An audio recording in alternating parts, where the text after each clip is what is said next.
in a forgotten corner of rural Texas where silence feels eternal and the heat weighs heavy like old memories, a rookie cop thought he was in control. It was his first solo patrol. Young, confident, wearing the badge with pride, and when he spotted an old man on a beat-up Harley Davidson, he decided it was time to show authority. Expired plates, loud exhaust. A quiet man with a steady gaze. For him, that was enough. He mocked him, humiliated him, tried to slap on the cuffs. But what he didn't know was that this man was a war veteran. A decorated sergeant who survived Desert Storm, led men through hostile dunes, and buried brothers with his own hands. A man who carried more history in a single scar than the rookie had lived in his entire life. And when the rookie crossed the line, the desert answered. Within minutes, a convoy of motorcycles, trucks, and an old Humvee surrounded the gas station. No shouting, no confrontation. Just presence, silent, uncheckable. What happened that day wasn't just a lesson in respect. It was a clash of generations. A reminder that true authority isn't imposed. It's lived. And today, you're going to hear that story from beginning to end. Don't go anywhere. Because in the next few minutes, you'll understand why that young man was never the same. And why no one in that town ever forgot what they saw. In the dry expanse of rural Texas, where time seemed to slip slower than the dust covering every inch of the road, solitude carried a certain weight. It was the kind of place America had forgotten.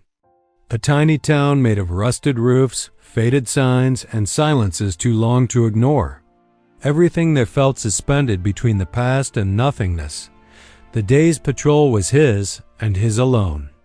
Tyler Reed, fresh out of the academy, sat upright in the driver's seat of his spotless cruiser, proud of a uniform that still smelled new. Young, eager, and hungry to prove himself, Tyler carried a sense of duty that was more theory than practice. He'd grown up hearing about right and wrong, law and order. And now he believed every corner hid a potential threat. Driving slowly, he scanned the empty landscape like he was on hostile ground. The town offered no resistance, only silence. Until, at a lonely gas station buried in the middle of nowhere, something caught his eye, a parked motorcycle beside the pump. Not just any bike. An old Harley Davidson, worn by time, with loud exhaust and clearly expired plates. Next to it, a man sat perfectly still. He was large. Not in height, but in presence. Wore a faded leather vest, gray beard, and boots that had seen years of road dust. Seated with the calm of someone who had seen too much, he stared toward the horizon as if waiting for something, or maybe nothing. To any ordinary observer, the scene might have seemed harmless. But to Tyler, it was reason enough to act. Without hesitation, he turned the wheel and pulled into the station's lot. Parked with practiced precision, he stepped out of the vehicle with firm strides. His hand hovered near his utility belt, as if just being there demanded readiness. There was no visible threat, but Tyler saw defiance where only peace existed. Man by the bike didn't move, didn't look, didn't react. The atmosphere was heavy, not from the heat, but from the history that floated unseen in that space. Tyler didn't know this man, didn't know where he came from, didn't know what. He'd survived, but he judged as if authority alone granted him insight. The young officer's mind ticked off infractions. Expired tag. Illegal exhaust mods. Suspicious behavior. All filed neatly in his mind like he was preparing for a textbook arrest. The kind of situation that could validate his role. A small act that to him symbolized control, but he didn't know who he was dealing with. Hank Rollins wasn't just a gray-bearded man sitting beside an aging Harley. He was the kind of soul forged in foreign deserts, in nights of sand and death, where the line between living and falling was drawn in silence. A veteran of the Gulf War, Hank had led night patrols through hostile terrain, faced the enemy with surgical courage, and buried brothers whose names still lived behind his eyes. Time hadn't broken him. It had only shaped him. He'd returned. Home carrying what many couldn't. Decorations? Yes, but also scars, both visible and hidden. And unlike so many, he didn't ask for recognition. Just silence, just the road, just respect. And even that, only when it was genuine. There, at the gas station, faced with a young man's premature authority, Hank remained calm, the kind of calm that unsettles. Because it wasn't defensive. It was absolute, unquestionable. The calm of someone who no longer needed to prove anything. Then the moment changed. Not with words. Not with shouting, but with sound. Distant, barely audible at first, a rumble began to form on the horizon, low, steady, like bottled thunder. Engines, many engines. They weren't revving.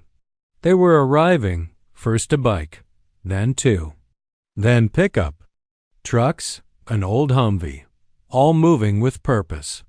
It wasn't a show. It was a silent march of respect. A living procession. They didn't shout, didn't honk, didn't act with hostility. They simply occupied space enough to change the air. They formed a perimeter around the station, surrounding the man and his motorcycle. They were there for him. Not because he called, but because they knew him, and in that silent gesture, a young officer understood what he hadn't learned in the textbooks. True authority isn't imposed with volume. It's revealed through dignity. True strength isn't displayed. It's carried. And true respect isn't demanded. It's lived. Tyler was no longer in control. And for the first time that day, maybe in his life, he felt the real weight of what he claimed to uphold. There, in the middle of nowhere, surrounded by men who had served before he was even born, he realized he was standing in the presence of something greater than his badge, greater than his training. He stood in the shadow of an invisible code, forged in the fires of war, sustained by years of service. A bond that time couldn't break. The brotherhood of those who had fought, survived, and who still fought, quietly, every day. Hank Rollins lived just outside of town, in a weathered house at the edge of a 2-lane highway no one remembered how to spell. The property was modest, rusted fencing, a sagging porch, patches of dry grass holding on where they could. The American flag outside didn't wave much, but it didn't need to. It had been through wind and storm, held up by the same stubborn grit as the man inside. He'd been there for years. Long enough for the town to forget his story, but not long enough for his presence to fade. People saw him at the general store, sometimes at the bar, rarely speaking, always watching. They didn't know what he'd done, where he'd served, or why his back stayed straight when others his age hunched from time. They just knew not to ask. In 1991, Sergeant Hank Rollins had led a reconnaissance unit through the unforgiving landscapes of southern Iraq. His team, call sign Dust Echo, operated deep behind enemy lines during the early hours of Operation Desert Storm. Night after night, under cover of darkness, they scouted chemical weapons facilities, marked artillery positions, and called in airstrikes with the precision of ghosts.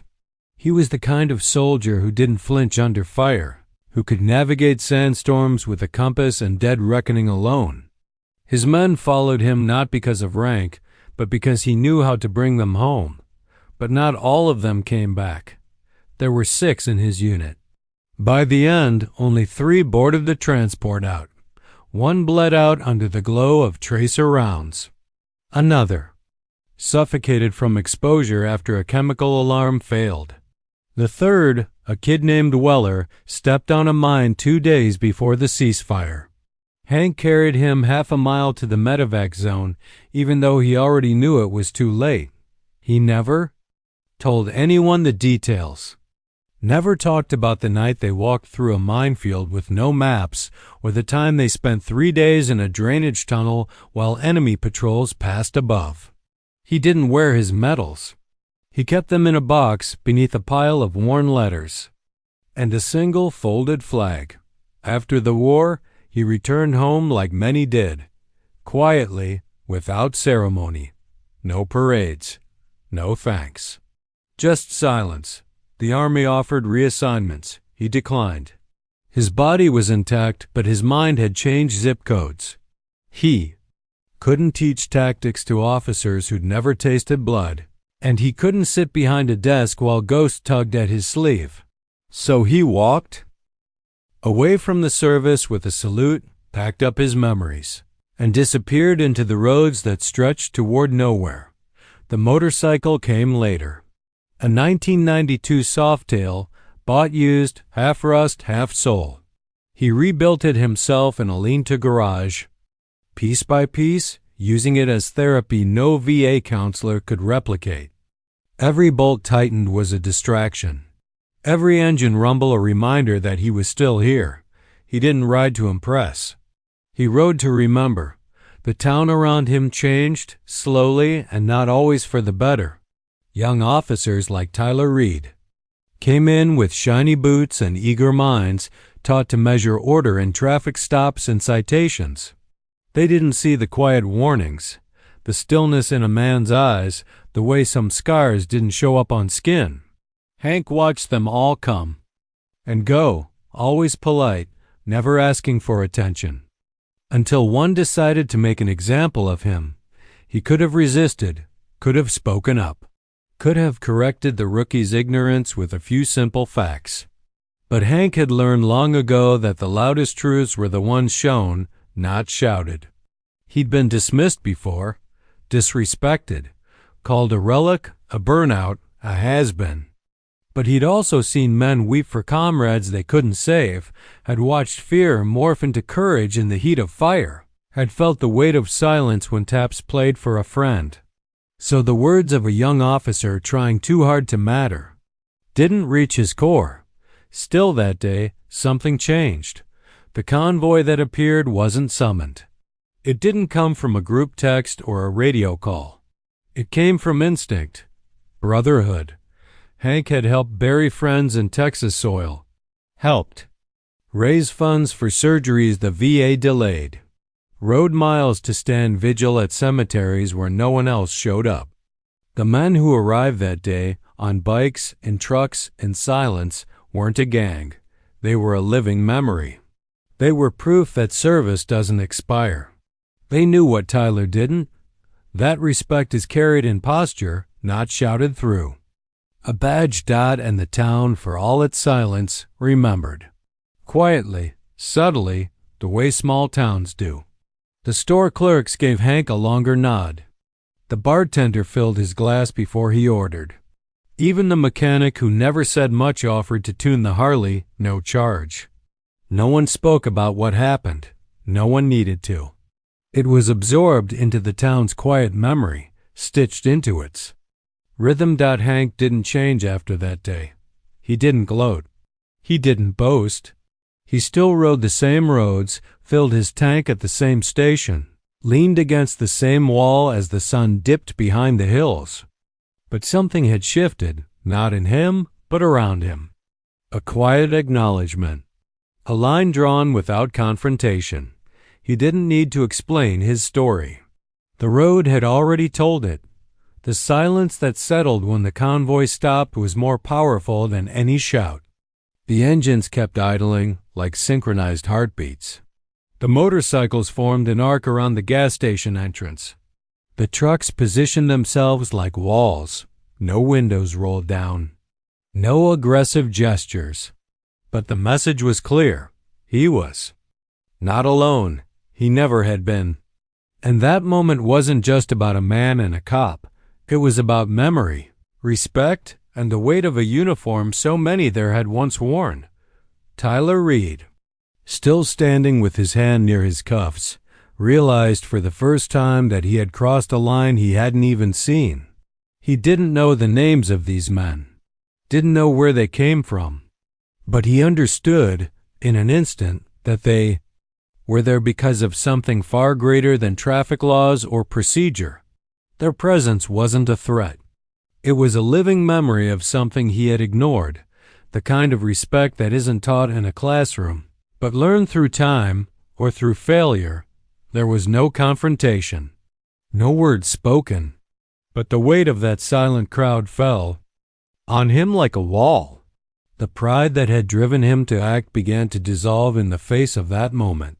For the first time since wearing the badge, Tyler felt shame. Not for his duty, but for the way he had carried it.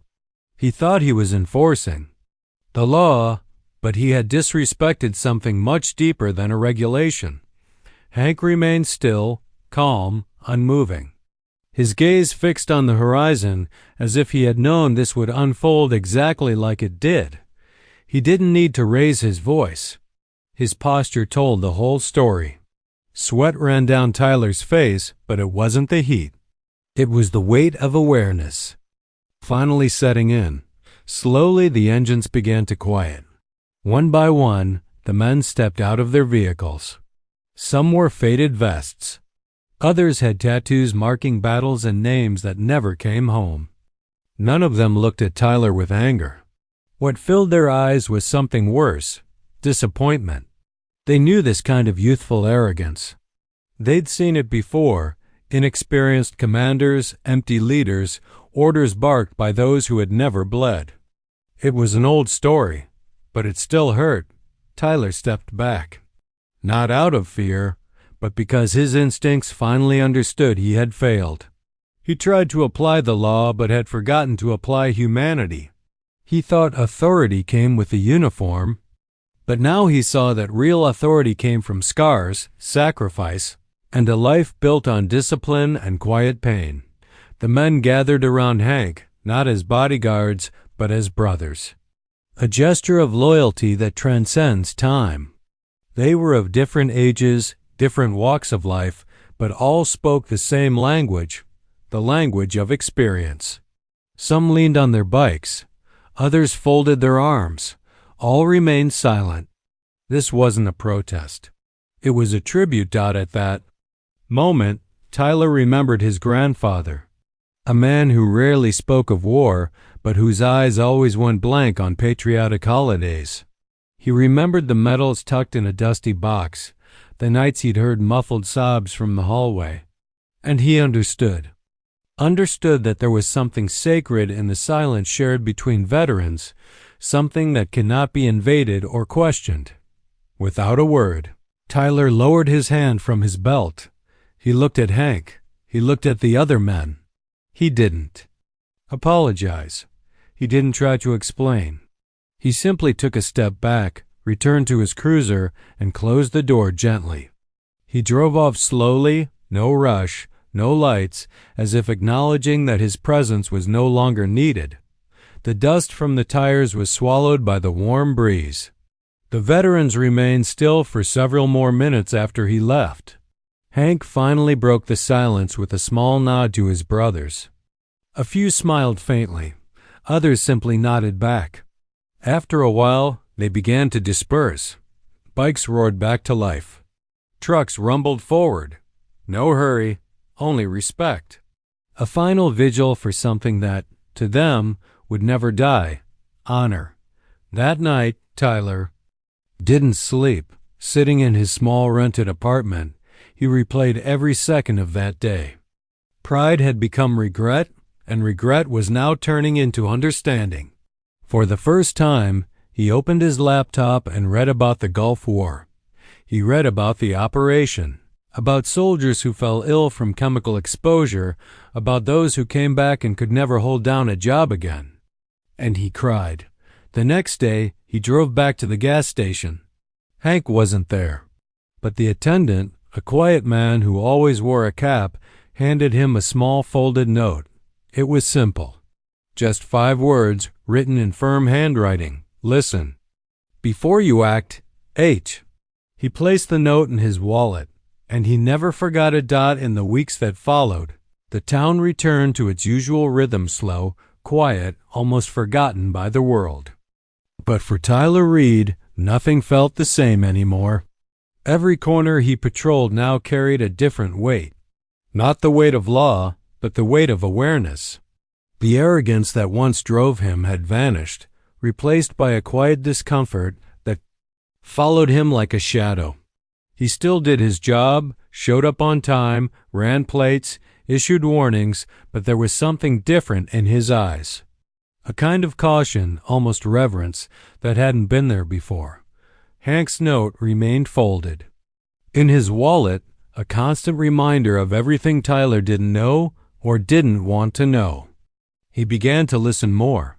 He started to observe people differently. He noticed veterans sitting alone on park benches, men who carried the weight of the world on their shoulders without asking for anything in return. And in that silent observation, Tyler began to understand what no academy instructor had ever taught. True service isn't displayed, it's lived. One hot afternoon, he pulled his cruiser over in front of the local cemetery. There was no call, no dispatch. Just an impulse he couldn't ignore. He walked among the gravestones, reading names, dates, and military emblems carved in stone. Crosses marked the resting places of soldiers who had returned and others who hadn't. In the back, he saw an old American flag swaying faintly beside a simple grave. He stood there for a while, said nothing. Just stood. That night, he opened something he hadn't touched since graduation, the notebook where he had once jotted down thoughts during training. He flipped through pages filled with duty protocols, law definitions, discipline notes. Between the lines, he scribbled something new. The uniform doesn't make me a man. Respect teaches me how to become one. He closed the notebook, knowing something inside him had changed permanently.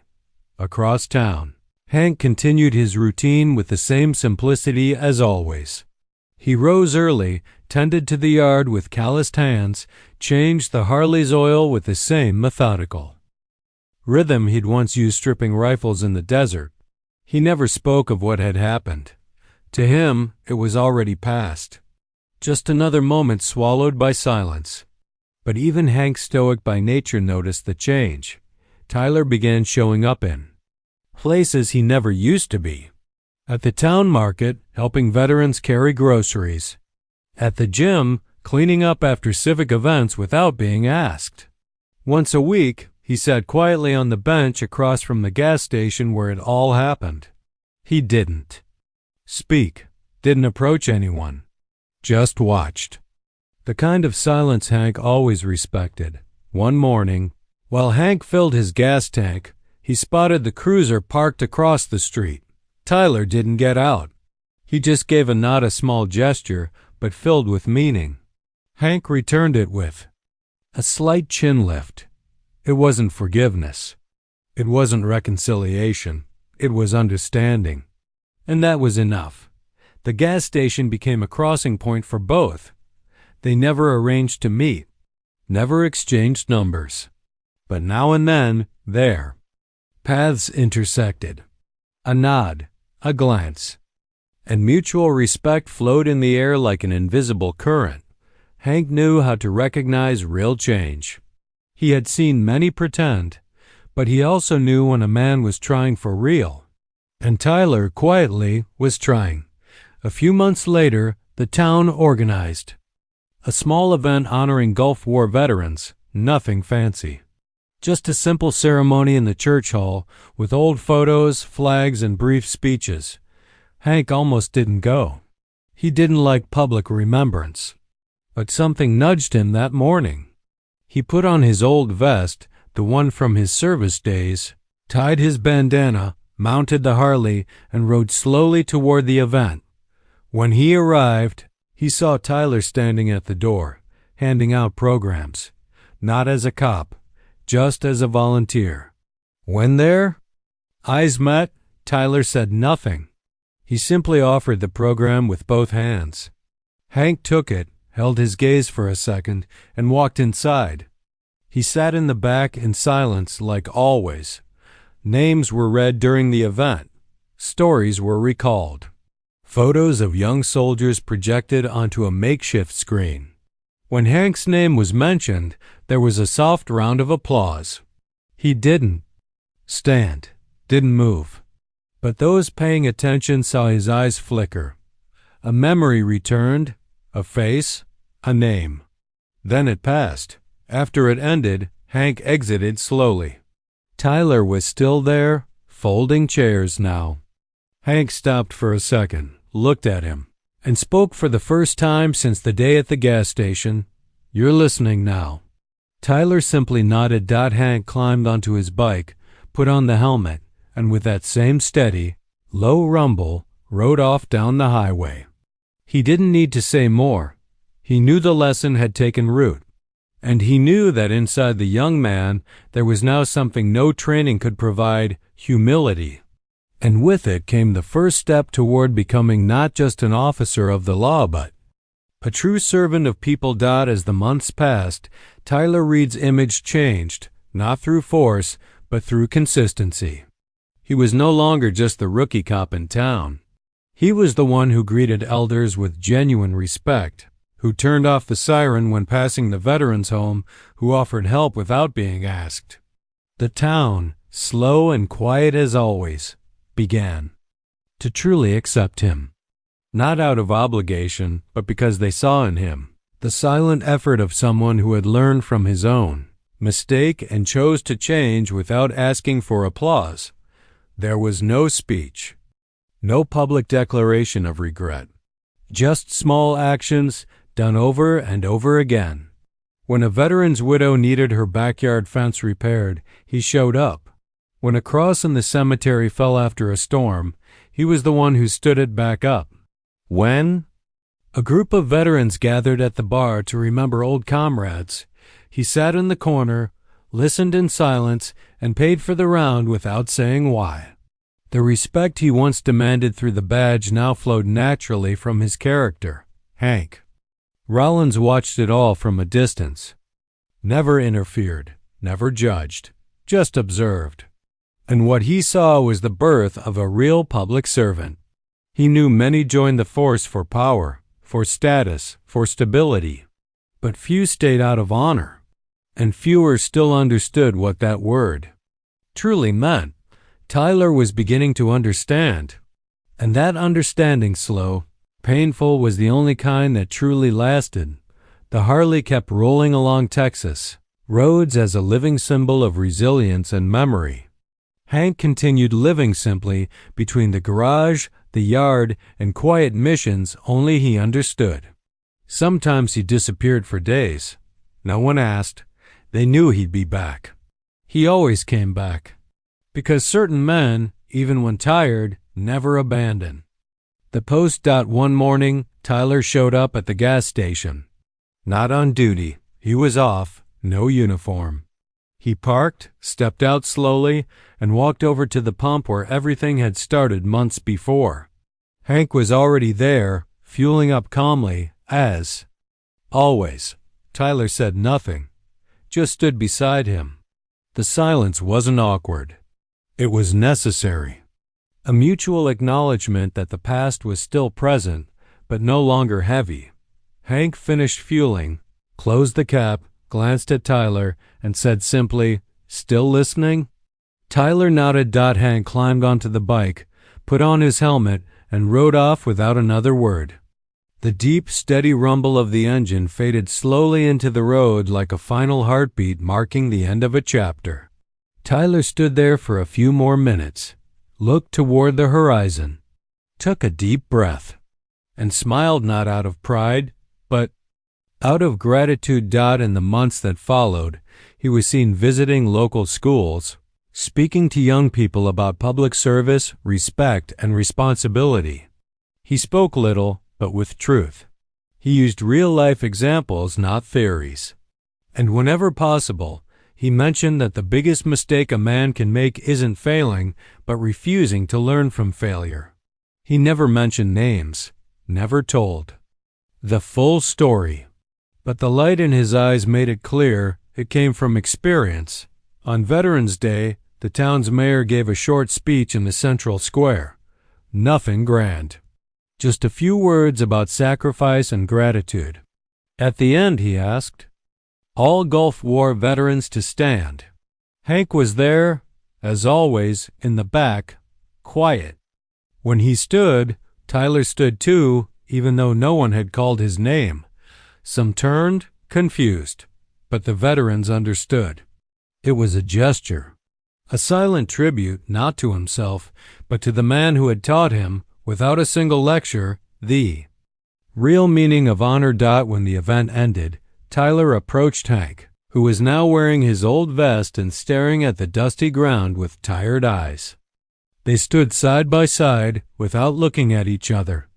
"Thank you," Tyler said finally. Hank didn't respond with words. He simply placed a hand on the young man's shoulder and gave it a firm squeeze. Then he turned and left as he always did, simple, solid, silent. The town carried on. Time moved forward. Days changed. But something remained. Not visible. Not physical. But anyone who lived there could feel it. It was as if a new pillar had been built. Invisible, but unbreakable. And for Tyler Reed, everything had changed the moment he realized that true authority doesn't come from a uniform, but from character. That respect isn't demanded, it's inspired. That the greatest teachers often speak little, but teach everything through presence alone. And that sometimes, a mistake made in front of the right man can become the starting point for a life of real purpose. On the wall of his room, next to his graduation photo, Tyler framed a small note. Inside, Hank's words. The 5 that had changed everything. Listen before you act. Sometimes the deepest lessons in life don't come from books, speeches, or training academies. They come in moments of silence, moments when we're forced to confront who we are and who we thought we were. For Officer Tyler Reed, that lesson came not through violence or punishment, but through presence, through the quiet authority of a man who had seen war, buried brothers, and carried his honor without ever needing to raise his voice. Hank Rollins didn't need to prove anything. He had already proven everything long ago through service, sacrifice, and discipline etched into every step he took. This wasn't a story about a standoff. It was a story about transformation, about what happens when pride gives way to humility, when arrogance is replaced by awareness, and when a younger generation chooses to learn instead of dominate. Because true power doesn't shout. It listens. It watches. It waits. And when it speaks, if it ever does, its words carry the weight of truth.